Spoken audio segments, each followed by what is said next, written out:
I did my field hours at West Kearns Elementary, a Title I school in Granite School District. I was not able to find demographic statistics for the school, but from my observation, the school serves a large population of minority students, primarily Hispanic. For my digital story, I would like to share three of the personal/power relationships I observed and provide deeper analysis for these events. In class, we talked about the banking model for education, which believes that students are empty voids to be filled with knowledge. The water being poured into the cups in this picture represents the belief that teachers bear all knowledge and it is a student's job to sit obediently and allow information to be poured into them. At my field site, I observed a mix of banking and problem-posing education. One example of banking education that I observed was during math.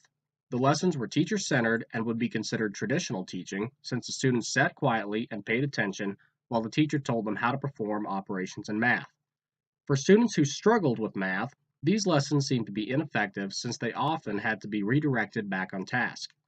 And even though there were students who did what they were expected to, one has to ask, what is the effect that this style of teaching has on critical thinking skills? As I said, I did not only observe banking education, I also got to see problem-posing education.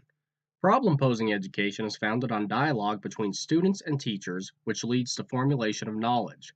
This classic painting by Raphael, called School of Athens, shows two philosophers, Plato and Aristotle, the former being a teacher to the latter, engaging in dialogue about their different beliefs. This almost perfectly illustrates problem-posing education, as it shows that neither teacher nor student is more powerful than the other, and that they both have different sets of knowledge that provide value to one another. An example of problem-posing education that I observed in class was also during math. The students would split into their math groups where they would work on problems in a variety of ways. During this time, students were allowed to discuss the problems and reason through them. The teacher's role in all of this was to act as a moderator and ensure that the discussions and activities in the groups were related to the task at hand. These lessons were much more effective at keeping all students on task, and the students seemed to enjoy this style of learning. There is a concept in geology called sorting, which states that rocks and sediments of similar density and size will often sort into groups when there is a force acting on them, such as a river.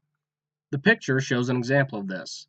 There are smaller rocks near the river, and the farther away you look from the river, the larger the rocks get. There is some overlap, which is to be expected, since sorting is imperfect and takes time to provide more uniform sorting. How this ties into my field site is that I observed many of the students were friends with others who are on a similar academic achievement level. This can be problematic, as many of us have observed students talking about who the dumb kids are and who the smart kids are. This leads students to view each other as competitors rather than fellow students, and may also lead to internalized oppression or dominance. Now, much like the river is a sorting force for rocks, what is a sorting force for students? One force that I can think of is how we group students, such as the grouping done for math. Do we group students together who are on the same ability level, or do we mix ability levels so students can help each other and gain understanding of one another? In class, we discussed how some schools prohibit languages other than English. I did not observe this happening, rather I saw students speaking Spanish with one another, and I observed front office staff speaking Spanish with parents. This essentially gives students and parents two microphones to speak through. One microphone may be a bit low sound quality, but understandable, and the other may come through crystal clear depending on who is listening. This affords students and parents needed assistance and allows them to communicate their ideas more precisely than if they were limited to using just one microphone. Why does this all matter? What is the need for students to have two microphones to speak through? Why do teachers need to rethink how they group students together? And why do we need to have dialogue with our students rather than simply giving them knowledge that we think they need? The short answer is equal opportunity. Giving students equitable treatment grants them an equal chance to succeed in the school environment, which translates to success outside of school, no matter what their definition of success is. The rocks in this picture illustrate this idea that not all rocks are the same, but can still be balanced rather than giving one side more weight than the other.